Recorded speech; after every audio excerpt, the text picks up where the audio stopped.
Great. On me. Wow. Ladies and gentlemen, once again, I would like to welcome you to Gritty Bold Vanguard, South Africa, a platform where we discuss tough and fearless news, where we are not afraid to go deeper and ask about important news that matter to everyone. Once again, I would really like to appreciate the fact that we are live, and we are back with Mr. Gumbi, Mr. Musa Gumbi. Ndate, how are you? I'm fine, sir. Good afternoon. Good afternoon to you too, Ndate. Yeah. It's good to see you once again. Exhaustion, tired. I see you're really tired. Yeah. But I appreciate the fact that you are giving us time when we really need it. Yeah, thank you because very much. If I may not lie, but respect the viewers out there, they are the ones who are pushing me. You know, I appreciate their contribution and their questions, and some of them are even correcting me the way I should ask you questions, because they are saying I should let you flow, because there's so much that you have to give and there's so much that you have to say. I appreciate your time, Ndate. No, thank you very much. I really do. Thank you so much. Ndate Musa, before I let you continue, there is a gentleman, if you will let me, Mr. Paul Sullivan.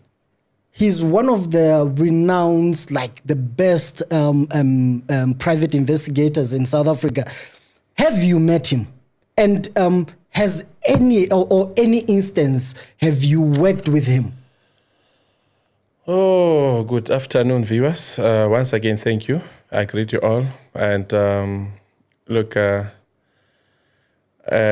this show or this interview is quite disturbing, more especially with the name that you just mentioned now. Ndate Paul. Yeah, Mr. Paul Sullivan. Yes. Look, yes, I've met him. But may I, at least before I go to him, be able to narrate the authorities first, yes, that I could have possibly met or spoke to. Yeah. Before I can go into Mr. Paul Mr. Sullivan. Paul, yes. What's about Ntate too much, because I want to say to you, the more we speak, the more I really want to go deeper and ask you, Hore, have you spoken to the authorities? And how deep or how authentic, like how far have you gone? Which level have you been to in terms of the authorities here in South Africa? Like, I mean, the more we talk about these things, that the more they shock me, and the more I feel like the department they have contacted you by now. To start with, I started doing official complaints to the National SAPS desk. Right. Meaning, SAPS is got a department called an inspectorate, SAPS inspectorate, where you lodge your complaints, your concern, if your cases are not well investigated, if there's injustice, yes, anybody can just contact a SAPS inspectorate, complain to them. Then remember also, with inspectorate, there's IGI. IGI is the Inspector General of Intelligence. IGI also listens to every citizen, be it is a state organ, so anybody in the country has a right to engage with these offices, more especially when there's something that you think government or SAPS or any institute of the government is not executing or delivering as your request. Right. So yes, I have started complaining to National SAPS. Of course, they'll give you case number, reference number, where they want to know or recognize or you know your concern or your email. Yes. So I've done this since the year 2014. Since the year 2014. 2014, yes. I started writing complaints to the National SAPS and to all the other stakeholders in security and in government, in political desk. So yes, I have spoken to various departments. Yeah, that. I don't know if I'm answering. You are answering. Would you? I don't know. I can say even that. Would you have anything to give us to show us which level have you gone up to? Because in as much as we have all these authoritative states, I myself may not know all of them. But in your field, you know all of them. You know all the levels, you know which channel to go to for the tabatsaha already di mamelwe.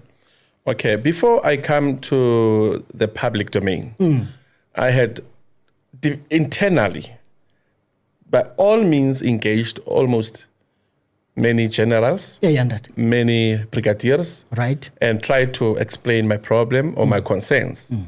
Now, if you look at the Crime Intelligence Division, like I said, you are a registered agent or source. You have a handler. That doesn't declare you a police officer. Okay. It doesn't make you an officer. It makes you a source or a reliable source. There are type of source or informants. Right. Informants, they are those who are whistleblowers who will phone you from the public phone and give information. And there are those whom get registered and are well taken seriously so, and remuneration is given to them for the work that they are doing to the police. Yes. Then there's a very loyal sources, like, those who may be of a close relation with the state or are trusted. Everything you say makes sense. They know that you don't fabricate stories, you are not a double agent, and you are not actually compromising safety of the country or safety of where you collect the information, including yourself. Meaning, Uguti, they have done research about you. Yes, and they know you. To give you that status. Yeah, you do get registered basically for that, And once you are registered, also, it doesn't still make you a police officer. Yes. It still tells you must report to somebody. Yes. Unfortunately, with the handlers, once they registered you, they're like doctors. Once they feel that you are their patient or they are your source, they feel they are your doctors, they'll tell you how to take treatment, when to take treatment.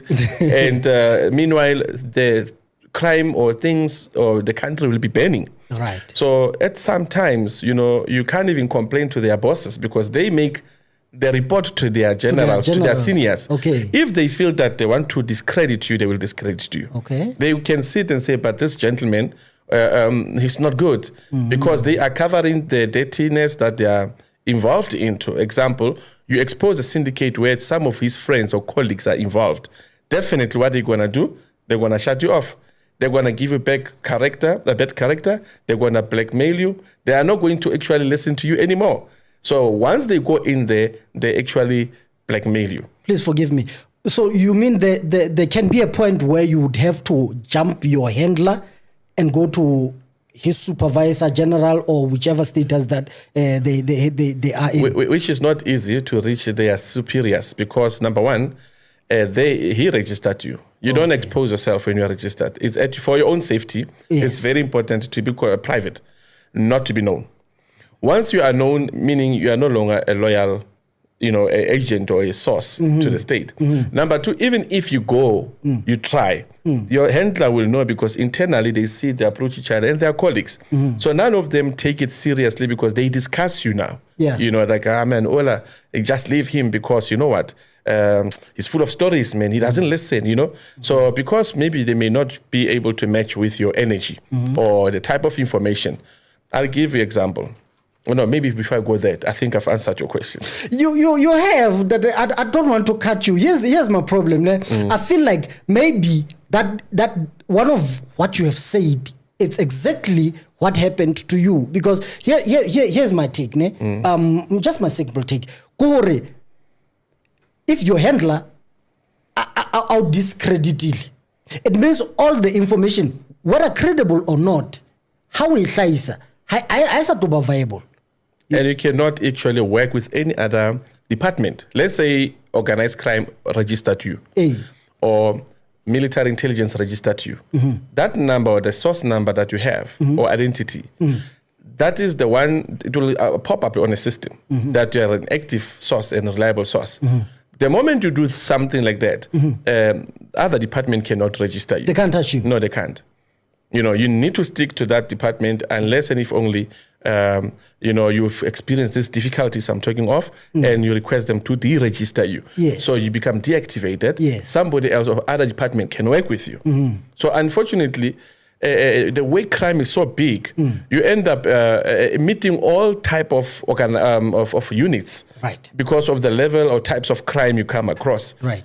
So In between, the very same handler will just pass your number to another office to say, but I've got a source, talk to him, and here's the source. Yeah. So in short, I'm going to say to you, it's difficult to be handled by a handler who is actually lazy and biased and actually involved with crime. Just there's one thing that I need to clarify. I've got more than maybe 50 people who are asking the same question that I'm saying. I think Potsoaka comes from them, ne? Who are saying Ntate Mkhwanazi, if I may, Ntate Mkhwanazi, when the press, and then after the press, everything happened, and then the commission and whatnot, right? I appreciate that, ne? Ntate Gumbe, you started long before Ntate Mkhwanazi. It's not like we are trying to be Ntate Mkhwanazi right now by talking all of this to the public, right? You've started way before. I think how you started even before 2020. 2014. 2014 to be correct. Thank you so much for that. That is why I'm saying it worries me, Horena, why nobody took action? Why nothing happened? You understand what I'm saying? And therefore, even in as much as we can talk about which level have you gone to in terms of the authority? Look, first of all, I'm not even supposed to talk to lawyers to talk to my handler. You understand? But to start with, if you look at this document, it's dated 2018.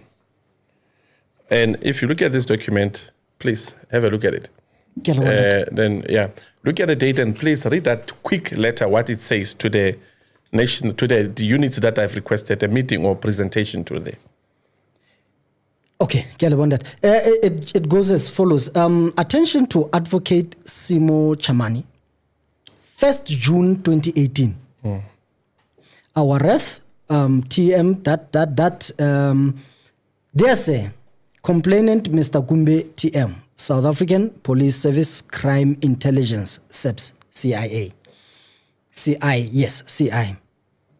We act on behalf of Mr. Gumbe herein. We also hold instruction to request that the following person attend this meeting and would only be prepared for the attendant same. Minister of Police Ntate Beki Cele, National SEPS Commissioner Ntate Sithole, DIVCOM Crime, I hope I said that correctly. DIVCOM. Yeah, DIVCOM Crime Intelligence Head and Advocate Dintwe. Yes. Advocate Dintwe, he's from IGI, Inspector General of Intelligence. I need to get those right. Head of IGI as well as Chief of Staff of the SAPS. We consequently propose the following dates and trust same will be suitable for all stakeholders. 01, which is on the 1st of June 2018. The other date is 11, 13, and 15 June, which is 11th and 13th and 15th June 2018, as well as 21 and 28, 2018. That was a legal letter wrote. Imagine if government get a legal letter from legal system, the lawyers registered in South Africa. Can I say their name? Am I allowed to say their name? You can say the name of the legal firm. It's Melato attorneys. Same letter followed by the second letter from these attorneys. But then... Okay. Same. Yeah. To the National Commissioner, to Bekitele, to Fikile Mbalula, to everyone. People received requests for confidentiality. Yes. Before we can come to the public. Yes. It was officially covered. It was secret request, plans, and effort was made to interact with these people privately. Yeah, and that. None of them took it serious. I only met with General Ketla Sithole. That. But immediately after our meeting, the very same night when I was driving home, I was attacked in Centurion. I had to take cover. So it's fine. That's one. Yes. Then this is confirming also separately. So I wrote this letter where this was given to Inspector General of Intelligence, IGI. IGI, yes. Okay. So IGI also same. I gave them files.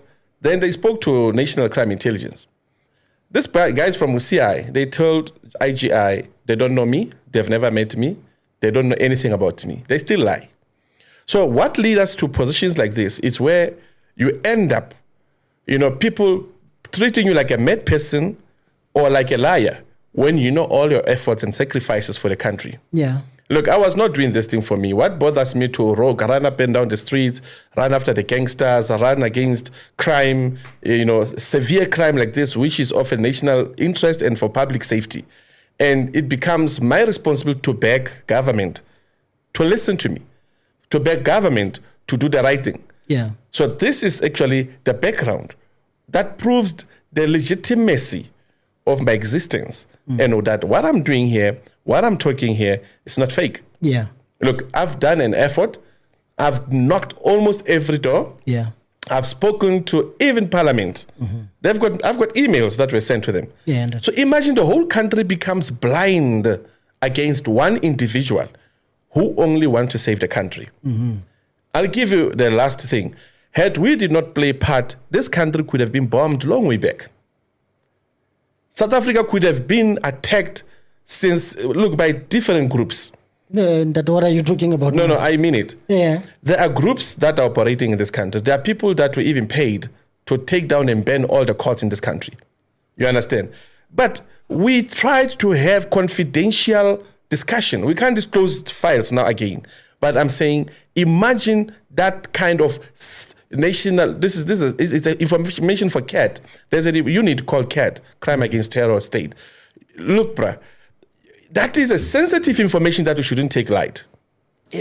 Hence, we said some of the information we won't disclose to the public. Now, going further to the CI, Crime Intelligence, here's the letter. Look at the date. I think this is 2016. Or it's also going back 2016, 2018. Look at this. This was written to South African Police, Inspector National Commissioner, and then Inspectorate. Have a look at this. Actually, this is now Crime Intelligence. Read the names there. Okay, I'll go through it. South African Police, South African Police Services. All right, that is the heading, and then it says, "Dear Mr. Kumbi, complainant against South African Police Services, Johannesburg Central. Case, can I go ahead? You can say the case number, no problem. Thank you so much. Case number is 1355/03/2018. Further to this office letter dated 19 September 2018. On 25 October 2018, you wrote an email to the divisional commissioner, Detective Service, requesting withdrawal of the case because you trust no one. Thank you. I say I trust no one. I don't trust anyone in the police because of things that they've done. It's a letter confirming what I told the government. They still never made an effort to find out, what did you mean when you say trust no one? That is why we withdrew the case. To them, it's fine. He withdrew the case. There's a reason why, but I will disclose the reason when the necessary department come on board. I respect that. You understand? When the right department come on board, I will then tell them why I felt I cannot take my life into risk. Yeah. And I did this and I confirmed this is true. Yeah. I had to withdraw and I refused to meet with those people who sent me this letter. Yeah. All right.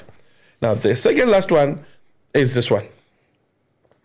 Please, maybe you can go fast on that one. Maybe we see. Yeah, this one also to with the with the South African Police Service heading. It says, Mr. Kumbi, email dash, dear Mr. Kumbi, complainant against the South African Police Service Division Crime Intelligence. What day was that? This was 12 April 2016. 2016. Yes. I tried by all means to report. You can continue with your letter, sir. Give me a second. It says, complainant against South African Police Service Division Crime Intelligence, recipient of your email dated 11 January 2016, forwarded to Center of Service Excellence, is hereby acknowledged. The contents of your representation have been noted and have been referred to Office of the Division Commissioner, Crime Intelligence, Head of Office. The said office will communicate with you due course. And you can see the address came, the letter came from which department of SAPS? I hate on your far right. On my far right, it says South African Police Services. No, come to my side, please, sir. Yeah. Management Intervention Head Office, Pretoria. Can I say that again? Management Intervention Head Office, Pretoria. Okay. That. You know what we are doing here? We are proving legitimacy. Yeah. If people, they keep on or think that we created a story, or maybe me coming here, I come because I just want to be recognized, it's a lie.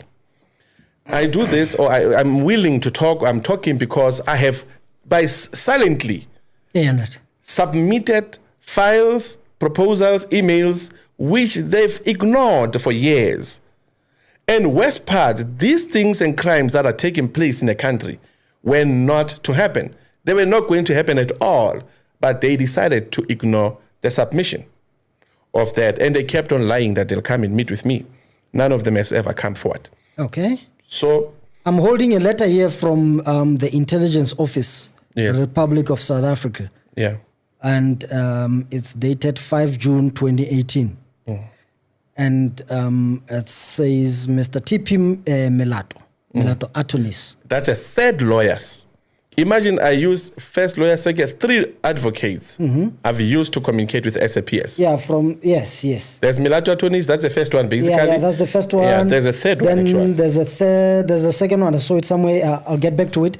But it says, Dear Mr. Melato, complainant Mr. Kumbi TM, South African Police Service Crime Intelligence. 1. Reference is made to the above mentioned matter.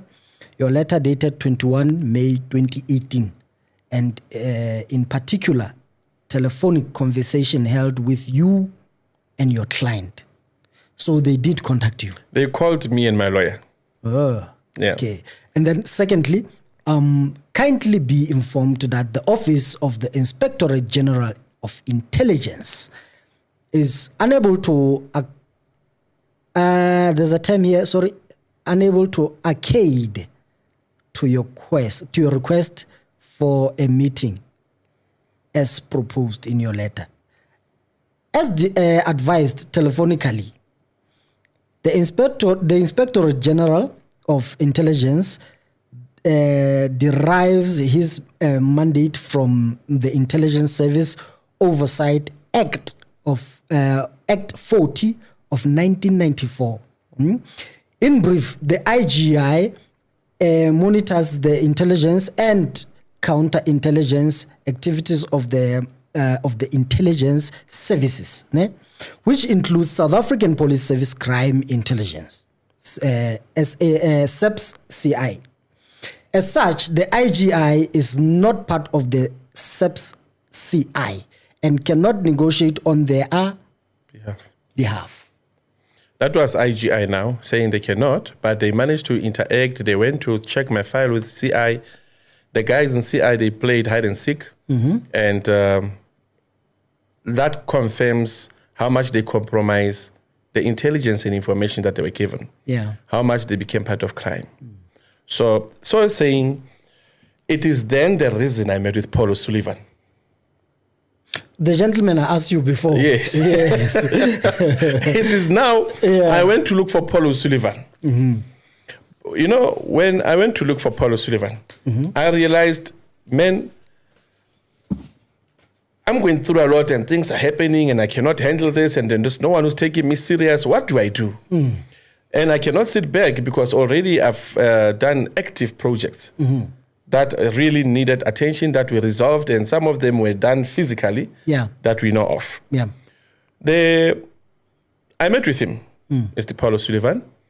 When I met with him, of course, it is also something that disturbed me because I didn't like his submission. One thing I don't do is being biased. I don't buy faces. Paulo Sullivan then referred me to go work with Shadrach Sibia.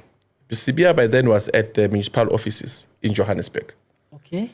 Then he told me, look, we are working into a specific campaign. So I went to complain about this.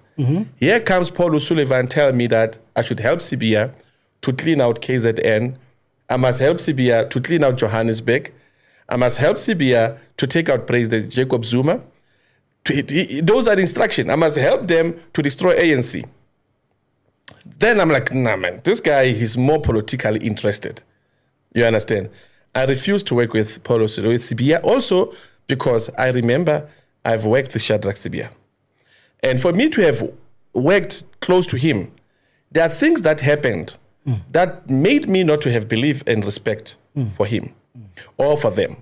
You get what I'm saying? So for me to hear from Paulo Sullivan, they are working to bring a new governance in the country politically. So that gave me a question. I'm still black and I see a white man telling me that I'm sorry, I'm not a racist, you know. Maybe before I even go far, when I'm saying a white man, I've got lots of white friends that I work or that we interact with. If you can see me here, you can see there are white people there. You can see it. So I'm hearing a white man telling me we must take out a black president. They've got their own person who's going to run or the government. Yeah. So I then discovered this guy's got more political interest and I'm not going to actually go to where he said I must go, you know. Then I promised him I'll visit him again. But there's more which I can't disclose now. Yeah. You understand? Yeah. But imagine being told to do that we should shut down certain African institutes. Now, that was not my mandate. You understand? There are areas of interest that I had political to take over government, and that was not on for me. Yeah. So I met Paulo Sullivan. Unfortunately, I never went back. On top of that, 4 groups of white people came and offered millions that we should revolt in the country. Yeah. You understand? Yeah. This is when I also ran back into a political black house to report this thing. These guys, you know what? There are white groups of whites who came here who are saying all the courts in the country must be bombed. We're talking about Luthuli House. We're talking about Luthuli House. Imagine you tell someone that there are people who are saying South Africa must be into flames. Yeah. And I'm telling this thing now into public to understand how disturbing this is. You know, I'm asking you about Udade Sullivan because I'm thinking he's a veteran. He would have guided you, at least give you connections and whatnot. Personally, I put 1 + 1. I just can't work with him. I'm not comfortable with him. This makes sense, though. And 2, he had his own mandate to tell me that he can control the police. For him, he's going to put his own people in crime intelligence. He's going to put his people in the system in government. Look, this is not a gossip. It's a real issue. You know, when they say, did you have witnesses? There were people with me when these things were discussed. Yeah. You understand? So imagine being told to take down my own country.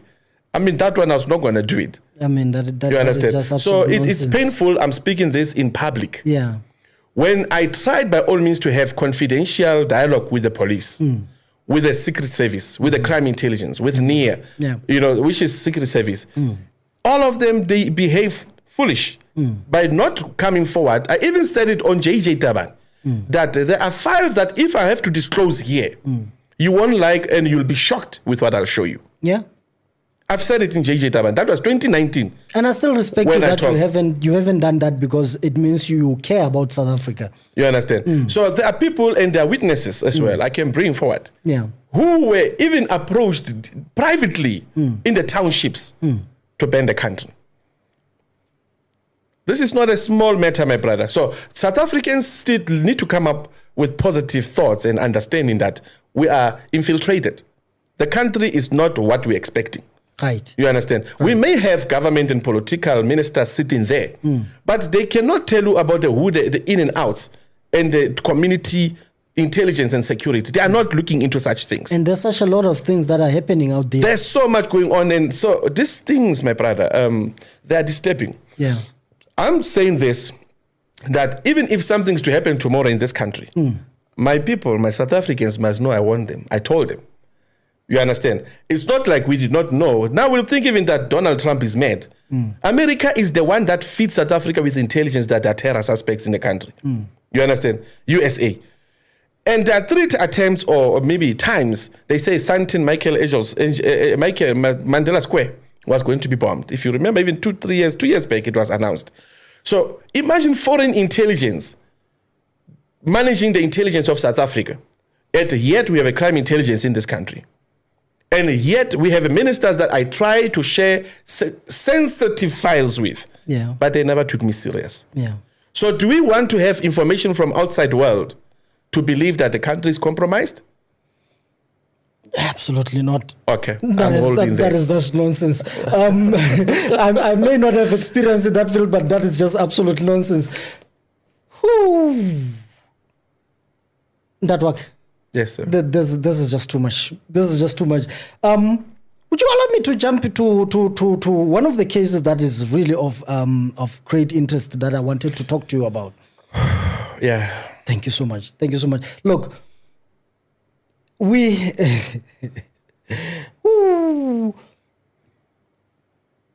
SARS, South African Revenue Services. Look, we touched it on 3 episodes, but we never went in like deeper with it. There was a lot. Even I know that there was a publication about SARS claiming that there was illicit cigarettes. The truck that was captured in the border, which was worth 20 million. Like there's just been too much information about it. Né? And I think the last episode you said it was worth more than 20 million. That was even around 60 million. You touched on it, though we never went any further with it. Can we please talk about that? Because I've got so many calls of people wanting to understand what is going on here. On that Broncospruit case, it was early March. I might miss the year, but yeah, there were 2 groups of criminals planning to go and hijack a truck. This truck was of a load of cigarette worth 60 million. This truck, it was a 34-ton of a very quality cigarette, illicit cigarette. Then there were a group of people here in Bethrams and Bass Valley who organized rifles to go and rob that truck. When other group also came from that side of Amanskral, Soshanguvi side, wanting to rob the same truck. So 2 groups, the 3rd group came from Beitbridge. In Mpumalanga, there's guys who do the same job. They also wanted to hit the same truck. So it's 3 in 1. The truck is coming from Beitbridge. The truck is coming from Beitbridge. Though I didn't mention that. I just said the border gate. Yeah, and it's coming up to Broncospruit. So now there are 3 groups. Yeah, now these groups, remember now, they're going to hit the same truck. It will be a crossfire. The best thing is to what? Put the law enforcement in. It is then I communicated with SARS and I told them to intercept the truck and take the truck because I felt the truck was going to take lives. And they were going to also fight with the 4th group, the law enforcement. Right. Police were going to find themselves in a crossfire because there were a group of police from Mpumalanga escorting these ones from Mpumalanga. There were groups of cops from Gauteng who went with the Gauteng as well to protect the group from Gauteng. So what was going to happen there? The truck was intercepted by Tshwane Metro. I was the one communicating directly with SARS, operational team, until they intercepted the truck. When the truck was seized, the truck was brought to Pretoria, SARS head office. Right. But there was a fight there that this truck shouldn't be booked in. And the cigarette was there, but the guys, even the owners of the truck, because they are big mafians, they came to claim their truck. So I don't know what happened behind the scene. I was surprised to see on the newspaper they are writing 20 million when the invoices were doing 60 million. Actually, it's still there even when you go online. It's still there. It's still there. It's still up there that SARS intercepted the 20 million worth of illicit cigarette. Yes. Now, with all these things happening, knowing that the cigarette was booked into SARS, this is SARS building. These guys are criminals with blue lights, police uniform, entered SARS yard. It was 2022, December 28. 2022, the robbery took place on the 27th of December. Yeah. No. The robbery took place on the 28th of December, 2022. Here it is.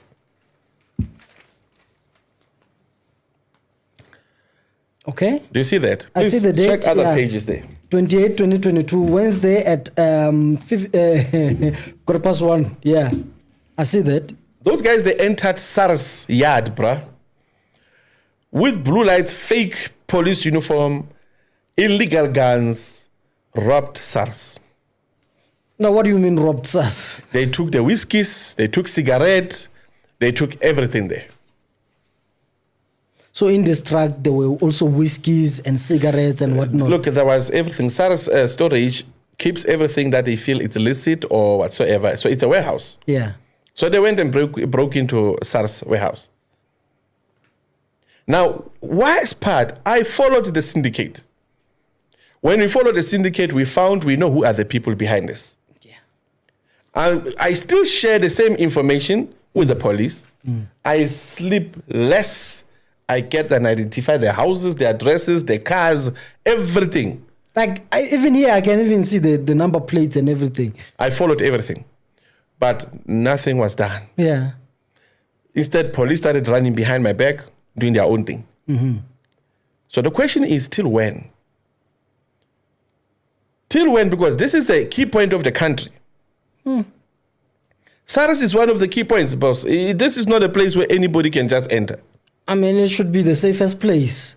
It's not supposed to be like that, where people can just walk in and do as they please. So the same group of people who did the very same robbery, they went next, did another robbery here in Midrand.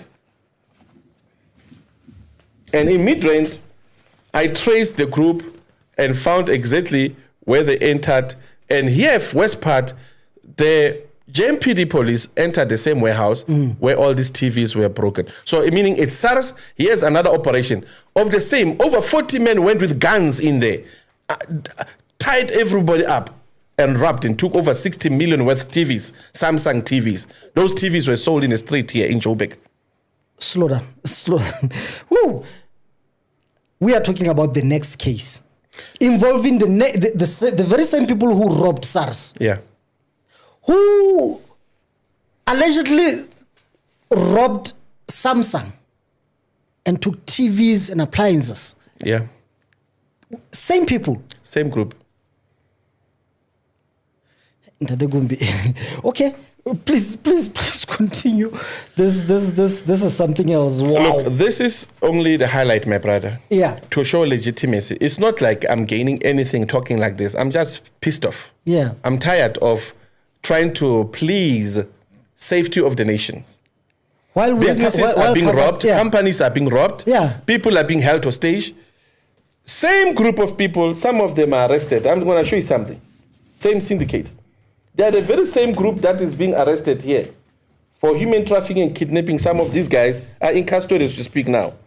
But they are not being linked to the thing. Please, this one, keep it separate with the other ones. Okay. I'll explain something on that one. Yeah. This one goes with these documents here. Same people. Yeah. My brother are the ones who are controlling the streets, are doing truck hijacking, kidnapping, and so forth. Now, my question is one. I've reported this thing to start with not only to the police or at the time of the case. I remember sitting in National DPCI office speaking this thing. I remember even the officers who sat with me took my information, wrote it down, but they never came back. These guys, before they go and rob, they pay police in advance. They pay escort and people to protect them. So it's organized crime syndicate. Yeah. Are you with me? I'm with you. So we know the syndicate. Yeah. Till when are we going to sit and watch this thing happening in the country? So I don't know if I'm leading you somewhere with this, that our government need to pull out its socks. Our government, national security must advance itself. We really need operatives who can clean and save this country. We really need action. And these cases are not old. These are 2024, 2022. I'm still coming. These are actually the past. We're still coming. We haven't reached 2025. I'm taking you step by step just for you to have a understanding of what's happening outside there. No, every time I talk to you, it's like that's the first time I talk to you. So we are talking about SARS and SAMSA. These are two different cases. Different things, yeah. But we're talking about the same people. Same group. And yet are protected. Highly protected. And they can get you any time if they want to. They can kill you if they want to. They can kill me. Anybody if they want. So here we are not talking about small people who are thing. We are talking about people who are heartless. Yeah. People who can come and eat you while you're still alive. And we must live with fear. If I don't do this today, nobody else will do this again. If I don't show our country or national security this, nobody will, because they refused proposal of sitting in the office confidentially so and deal with the perpetrators. So can South Africans be on watch out and look out? Be careful. Yeah. Because these people must be exposed and must be reported. These people must be taken out. Yeah. So we are saying fighting crime is priority. Businesses are suffering. Robbery has taken place everywhere. Till when? Can I ask a stupid question though? I hope it's an intelligent one. You're from intelligence, so I don't know. I don't know. Do you have information about them, or do you have a way that they can be captured, or do you have because I feel like they are too big to be just captured. If they control the police or they control even the government, who are we to say these are the people, and can they be handled, or can we shine a light on them so that everybody knows who are we talking about? I'll say something. You see, I put my face here. I'm at risk. But I'm saying we can do something. We can always fight this. And remember, I'm no longer alone. Like I said before. This thing of me sitting here, it doesn't mean I'm on my own. Yeah, I've noticed that on a couple of occasions. Yeah. Yes, yeah. I had to share this file with a multidisciplined network. Yeah. To say, guys, remember, sorry, I may talk something very extreme. When you look at Afghanistan, Palestine, people, they put bombs on themselves and they kill themselves. So I just did the same today. For me to sit here is like wrapping myself with a bomb here, committing suicide. Yeah. Are you with me? Hey. But I'm doing this for the people, for the country to understand that if you keep on saying you are scared to fight against crime and the people who are doing this thing and the system that's impossible to fix, then it's for you also to take action to stop. You know, after today, I feel like I need to stop asking you if you are safe or not, because at this point, you are way too deep and you've prepared everything. You are well ready with everything, because me asking you if you are safe and whatnot, it was me being talking about those other cases. But going deeper to this new cases, I feel that you should have prepared, because you can't just come to the public and talk about stuff like this and mention that you've talked to the authorities. You know, I've never seen such a laziness. It can't be compromise. Laziness. No, it can't be laziness. Look, it can't be laziness. You see, when somebody is lazy, as somebody who can do the right thing or is capable of doing the right thing, but it delays or fails. But this is organized. Yeah. This is well executed, and the right people were paid, the right channels were used. This is not laziness. This is effectiveness, but in the wrong direction. No, that's true. So I'm going to say these are only it's only highlights of what I'm sitting on. We still have to go deeper. If we talked about 650 and I am only being shocked, and yet I think we are at number 4 or 5 right now. No, you are doing case number 10 now. You are doing case number 10. But then, oh my goodness, this is crazy. Look, we can go on and on about all of this. Can you say something in terms of look? This has been even on social medias and every media outlet, kidnappings and human traffickings that are happening here in South Africa. And I've noticed that some of your cases you've handled such, and with you've got documents that prove you've handled that. Please, can you say something about that? Can I please borrow those papers? I've got 3 2 documents. This ones, yeah. All right. South Africa has got the most advanced digital intelligence network system. Come again? South Africa has got the most advanced intelligence equipment in Africa. We've got the most and the best intelligence system. And here I'm talking to someone who's traveled Africa. Yeah, I've been everywhere. So that means you know what you're talking about. South Africa has got the most advanced equipment to fight crime. South Africa is the key of the African continent. But why should South Africa be a dustbin? I don't know if you are familiar with this. I tried looking at them. To be honest, I don't understand anything that is happening there. This is example our community, your cell phone, your towers, your everything. Yeah, so I saw that. That part I saw it. Now, if police investigate you, they can go to that extreme. Yeah. They can detect you. Oh my God. Like General Mkhwana spoke, they can do cyber track down. It's true. It's not a lie. So here I'm looking at one number that communicates with about Majority. 500 numbers, and it links to one person. Like you, by just looking at this page, I can see, I can even track it down myself. Who is the origin? Where does it originate? That is why we call it spider web. Okay. Spider web is when they check your activities, your movement, your people, the link, and how extended you are. Right. They did that to me with a grabber to trace me, to take me down when I haven't committed any crime. Sorry, are we allowed to talk about the systems here?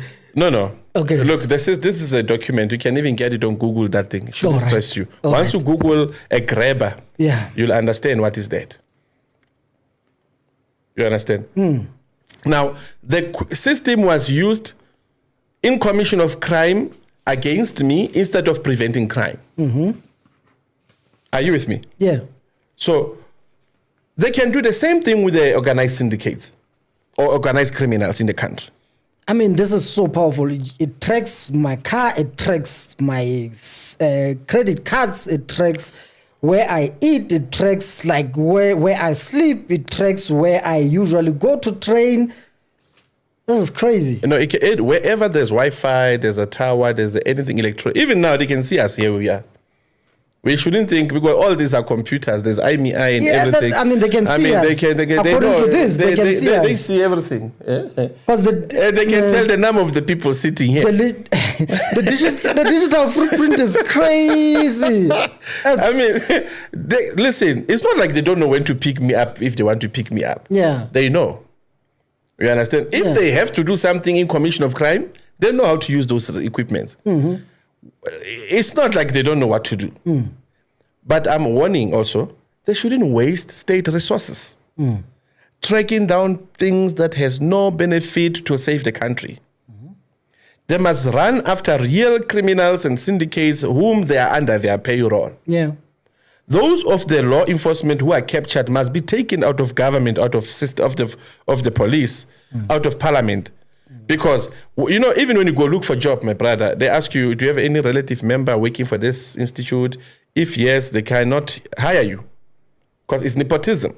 Oh, okay. You can't be working where your mother, your father, your uncles are working. Yeah. Or your relatives.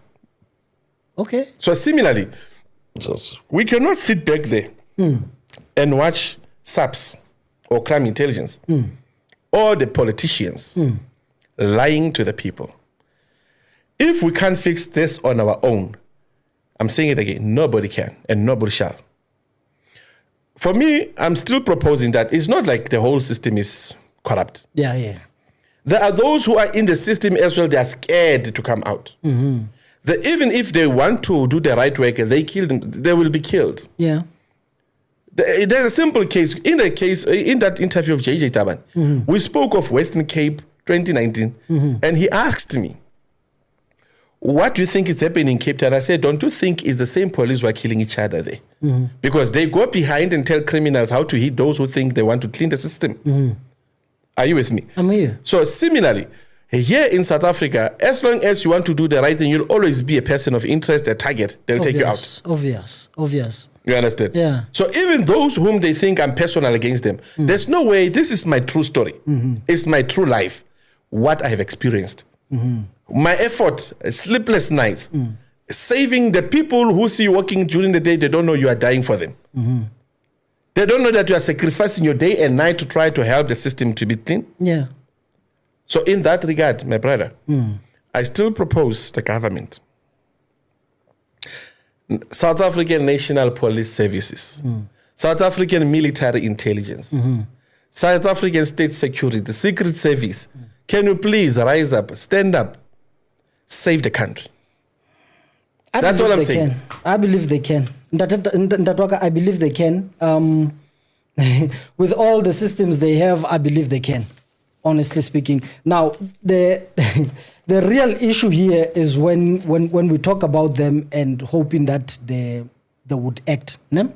And I've got on Gritty Bold Vanguard social media, we've got people calling out for them to do something. Some are even connecting their social platforms, calling out for them that here are people.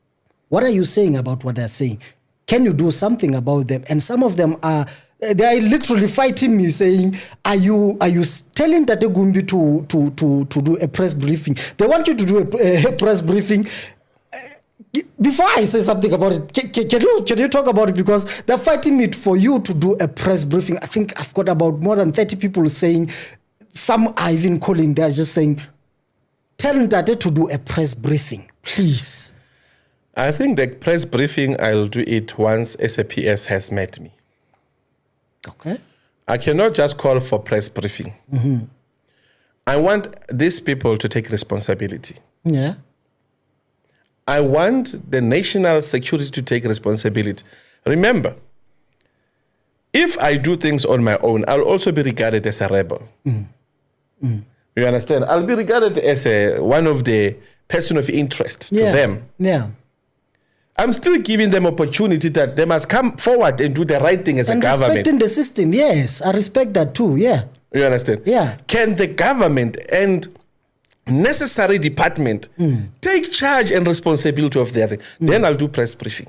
Because for me to take a press briefing, it will be as if I'm campaigning against the government. That makes sense. So I don't want to be ahead and talk to people as if I'm the president. There's number one head of state. Obvious. Maybe I can accompany him when you go to FMB Stadium.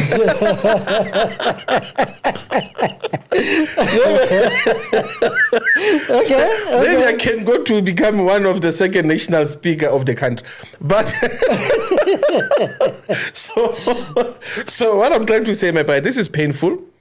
These are some few informational cases that I'm busy highlighting. Yeah. Trying to show people legitimacy. Once you commit into the truth, remain to the truth. Yeah. Do not buy faces. Yeah. And they say a true revolution is when you are vocal. When you are vocal, it means you are actually showing concern and you are part of solution and you want to fix your country. Yeah. But you cannot say when you see there's danger and damages and you keep quiet and you die inside. Thank you. In my religion, Islam, they say, save a person who is blind and deaf. That person, there's a way to speak to that person or to make, if they are standing next to the river or next to the water or hole, you don't scream at the person because they don't know which direction to go. Yeah. You use your physic, your physical strength to hold that person gently, move that person out of danger. Right. One. But if you feel that person is bold and you're scared and that person can hear, or maybe can see but cannot hear, make a sign because you're scared. If you go to the person, that person will fight you. Obvious. So make a sign to show that. Make a sign that, hey, there's danger there. Yes. Then the coward is when you feel you cannot make a sign, you cannot hold. You're going to sit in church and pray, oh, God, help me, save the fight, save the nation. You're going to pray. That is a last symbol. Yes. Of warning somebody, because now you're talking to unseen forces. Yeah. You are now telling God to intervene.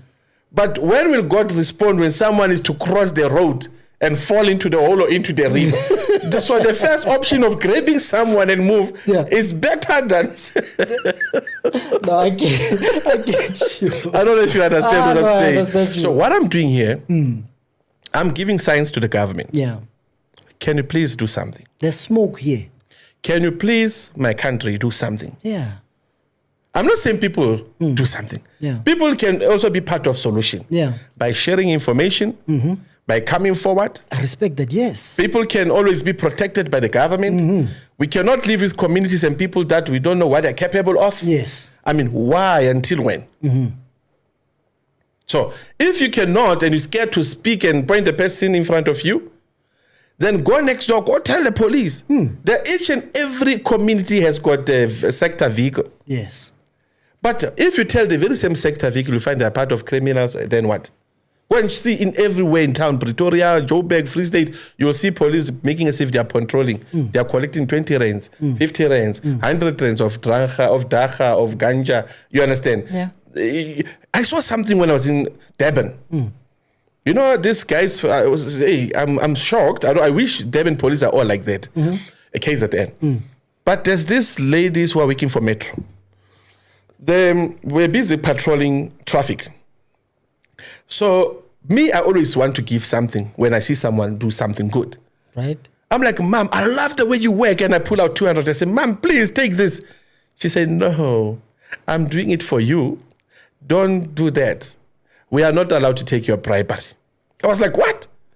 You know, I literally sat at the corner until that woman knocked off. Yeah. I followed her just to say, who are you? And I appreciated her. She still rejected the money. After work. Similarly, there's a way I parked on a wrong parking in Durban. So, you know, in Joburg, in Joburg, we give you something, you take. Right? So I parked at the wrong thing. Actually, I parked right behind the metropolis on the yellow line. So they were busy there. So when this lady came, she saw me parked there and I wanted to go buy food. Right. So I came back running because they wanted to write me a ticket. Yeah. I'm like, please, ma'am, can I? She said, listen, sir, move your car or I write a ticket. Yeah. I was like, ma'am, I'll buy you lunch. Leave the she lunch said, aside. Listen, there's no need. And I thought she was joking. Yeah, just move your car. She said, I'm giving you only 2 minutes because it's packed and there's no any other parking. Go and buy your food. I'm only giving you 3 minutes, 2 to 3 minutes. And move your car. Because if you park here, others are going to do exactly the same. Yeah. You understand? Yeah. I swear I went running. I actually ordered the food. I didn't take even 2 minutes. After I ran, I moved my car. I go and look for parking. You know? But when I came, she was no more there. I saw her on the others to show you they are not even having such a thing. It's so not like they're against you. There are real police out there. There are detectives who are working at police stations, but they are abused by their commanders, by their superintendent, by their captain, by their brigadiers. There are police station detectives that want to do the job, but they fear because their commanders are captured. I'll give you a highlight of the next topic if you don't mind. If we can, look at Vereeniging. Val has got a problem of territory, building hijackings, cigarette and drugs, and some groups of Indian Pakistanians hijacking and dominating the police. I think I will mention that in the next episode. Thank you so much, sir. And by saying so, I didn't want to mention it because I wanted to keep them in suspense and get ready for our next episode. However, Ndate Gumbi, as always, beautiful job. I respect you and the gentleman that you're with.